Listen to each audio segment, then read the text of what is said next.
make preparations. We don't necessarily know the exact contours of this storm, but we know it's a serious storm, and we know it has a chance to really have significant impacts on the state of Florida. And so from Monroe County all the way north to Jacksonville, Duval, Nassau, make sure that you take the proper precautions. If you prepare and then the storm ends up taking a different direction, you're not going to be any worse for that. But if you don't prepare and then you have a significant impact, that's going to be something that you're going to regret. If you are in an area that gets impacted, just prepare to lose power.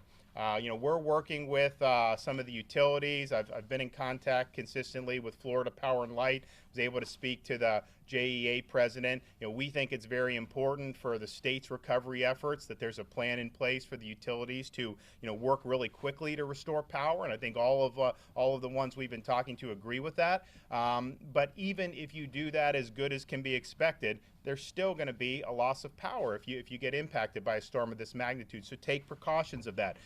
Be prepared with food, water, medicine for 7. We recommend 7 days. I was down in Miami at the National Hurricane Center, and as we were going back from the Hurricane Center to the airport, there were lines at Costco a mile long. And so, I don't really like the fact that people just stay in line, but it just shows you people are heeding the call to be prepared.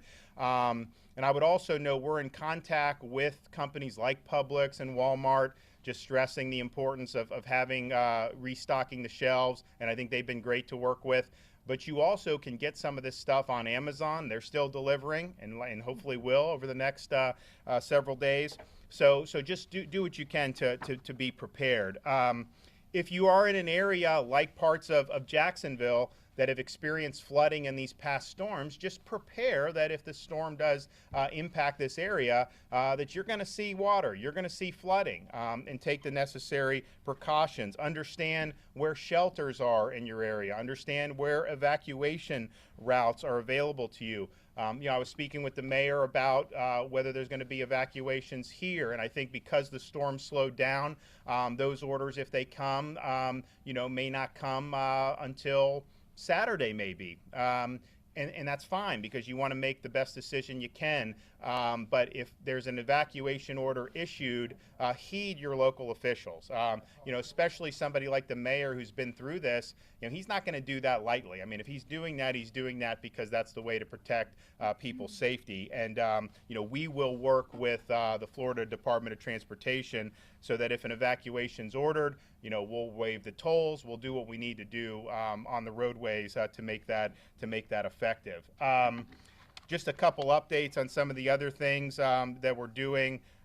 We have 15 urban search and rescue teams that are on standby for deployment. We have some school closures that have already been announced, primarily in Central Florida, Daytona State College, Valencia College, and UCF. They're going to be closed Friday through Tuesday.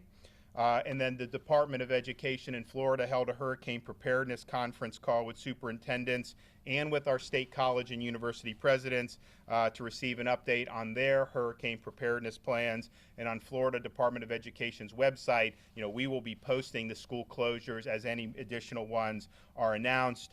Our Florida Department of Economic Opportunity is extending the deadline for local governments to submit applications for the $85 million Rebuild Florida Infrastructure Repair Program.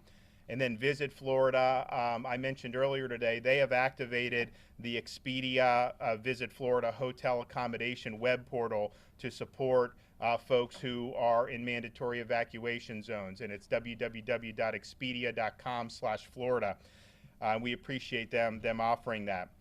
In terms of our nursing homes and generators, our Agency of Healthcare Administration has activated the emergency status system for healthcare facilities statewide. We have already ordered 9 emergency generators of various types, which will be staged in a forward operating area. These generators are mobilizing now, and will have a variety of uses, including stormwater pumps, traffic lights, and providing power for various emergency response needs. Information about nursing homes and assisted living facilities generator status can be found on the new webpage, fl-generator.com. And as you know, there was recent legal requirements that the legislature did for these generators to be put in the nursing homes. You can go to any county, click on it, and you'll see which nursing homes have it, which nursing homes still haven't complied or in the process of complying. And so that's a tool that the local folks here can use, but also anyone that may have loved ones in that. But I would also just say, with respect to nursing homes, we saw with the case recently being brought down in South Florida, if you're somebody that has vulnerable folks under your care, you're responsible for having a plan and executing a plan. And if you have a hurricane, a strong Category 4 hurricane bearing down on the state, and your area could be impacted by that, you need to have a plan. You need to know what you're going to do if power is lost, and you need to protect the people whose care you're maintaining. And if you don't do that, I think what this case showed is that you will be held accountable. We're working closely with the fuel industry to ensure an adequate fuel supply. You've seen some long lines in different parts of the state. Some of the gas stations have run out. There is a lot of fuel in Florida. It's just when a gas station runs out, the trucks have to bring it in from the port. So my emergency order allows there to be more capacity for fuel delivery. And so we have waived the hours of service and truck waits for fuel trucks. We're also requesting surrounding states such as Alabama and Georgia to waive requirements as well while trucks move throughout the southeast in preparation for Hurricane Dorian.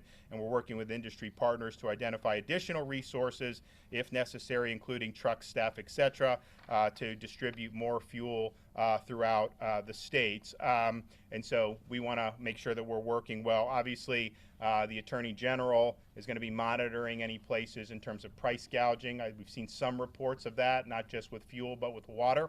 And that's not consistent with the law, and you will be held accountable.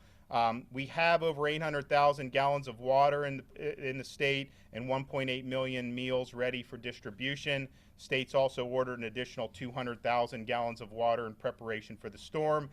So we're basically over 1 million gallons of water that will be available. And we've also pre-deployed 860,000 bottles of water in counties in preparation for the hurricane. I've also asked, obviously with these storms, shore erosion is an issue. We saw it with Hurricane Matthew right here off the coast in Northeast Florida. So I have my Chief Resiliency Officer working so that we can mitigate those effects. If there's things we can do on the front end, but certainly on the back end, we're very sensitive to the damage that can cause. I'm going to turn it over to the mayor. I want to thank our Lieutenant Governor, Jeanette Nunez, for being here. So Mayor, take it away. Thank you, Governor. I think it's important that the people of Jacksonville see the relationship with our city and our governor and his team. If we get an evacuation situation, the partnership will help us with how roads are handled and managed. If we get into where we're having to shut down bridges and work with our mayors at the beaches and then reopen bridges, access to funding. I mean, just all the stuff that goes into this that unfortunately we've been through twice. So, Governor, we're grateful that you're here. We're grateful for your team. We're ready, and I'll close with this. I'm going to keep reiterating this. Be prepared. Know your zone. You don't want to be under an evacuation order, scrambling to figure out your zone. So go to jacksready.com or download the app, put your address in, and know the zone you live in. We'll take questions. Thank you. I got a question about municipal utilities. You mentioned in the previous stop. JEA obviously is a municipal utility. What kind of support do you have with JEA and others? And are you expecting better or worse performance regarding recovery than, say, Irma and Matthew, those storms that knocked out power here for over a week in some places? Well, we can let Jay. You want to come and speak to that? I mean, we had a great discussion. I stressed to him the state's interest in making sure that we're marshaling the necessary resources so that when the storm passes, we can go in and restore power very quickly. That's something that Florida Power and Light is very, very keyed in on. And I was impressed with the actions that have been taken here. I'll let him fill you in on it. But yes, I'm concerned about some of the municipal utilities just because some of the examples we had in the past. I mean, when you had, well, no. I think he's going to tell you that they've done good steps. So I think that's good. But, it's a situation where sometimes you need to have more resources. Florida Power and Light, they're part of a very big company, so they have an ability to kind of do that. So go ahead. Why doesn't JEA tell you what they're doing? So JEA is fully prepared to deal with the storm. We are the experts. We have taken a number of lessons learned from Matthew and Irma, especially on the water side, with regards to having backup power generation for many of our lift stations. We've got a majority of our flow that is now covered by fixed generation. We also have 100 plus backup generators for the rest of the county and our 4 counties that we serve. From an electrical perspective, we have called on mutual aid from Texas, and we have them ready to stand by for additional resources. We also have coordinated with all the other IOUs and municipalities throughout the state of Florida. We are prepared. We encourage all of our customers to be prepared, as the governor and the mayor had articulated. I'm sure FPL is just as prepared as JEA, and we're both very good at utilities. Thank you. And I would just say, I'll take a note, but I just, one thing to just point out is, as they're making the preparations is, well, there's a high degree of uncertainty with the forecast. I think you've definitely seen over the last 12 to 24 hours, the plots moving in a direction to take it more a north turn up the East Coast, impacting this area. And so doesn't mean the other parts of the state are not also at risk, but we're seeing that movement, and I think that's something that you're cognizant of, because Matthew did not even directly hit Florida. It skirted the coast, and that caused a lot of problems. I mean, there was a lot of water. We did have power outages, and so we're sensitive to that. Another question? Governor, you were talking a little bit about evacuation possibly Saturday if it comes about. What about on 95? I mean, that's an area that's going to impact us here. Thoughts of making changes there, maybe one way, allowing the shoulder. What are you thinking ahead about on possible evacuation? Well, one, I would say a couple things. The mayor made the decision in conjunction with the university officials to move the football game to Tallahassee. And I think that was, from an economic perspective, probably not a great thing for the city, but I think from a safety perspective was the right thing to do. And I think his concern was really well-founded that, do you want football traffic to be mixed in if you end up having people to evacuate from some of the areas in Jacksonville? So I think that was a good decision. I think that'll be helpful. In terms of our traffic, the FDOT secretary, I've instructed him, whatever options are on the table, people say do one way or not. I certainly don't rule that out. I think it would depend on the number of evacuees, the way the storm's coming. But obviously, we want options on the table so that if there's an evacuation order rendered, that people have the ability to effectively evacuate. I would also say this, in just talking with some folks down in Brevard County, there are some areas, depending on how the storm affects certain places, where you will not be told to evacuate, and you will probably be encouraged to stay put. So heed those requests as well. I mean, no local official can force you to stay. I mean, if you leave, you leave. But if you're not in one of those evacuation zones, there may be good reason why the local officials think it would be worse for you to try to evacuate. So just keep that in mind as well, because if you're safer staying at home, that's the most important thing. But also, if you end up staying at home when you should be at home, then this way we have less cars on the road. So, but in terms of what we'll do, all those options are on the table. We want it to be done as effectively as possible if it does come to that. We have time for one more. Anyone? All right, thanks, guys. Appreciate it. Thanks, man. Thank you. Appreciate it. Yep. Yeah. Thank you. Hey, thanks. Good job.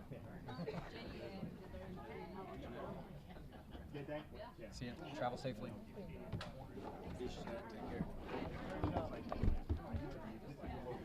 Councilman, go get him. It's fun. Fun and hopefully it's you're probably going to the game. It's just, I was going to go, but that's fine. yeah, I'm not worried about that. It's the problem all the way around. Oh, yeah. Yep. See, Jason, go get him. All right. See you. Mom. You got it. All right, well done. You got it. Let me know when they all that. You did really well at the event. You had some big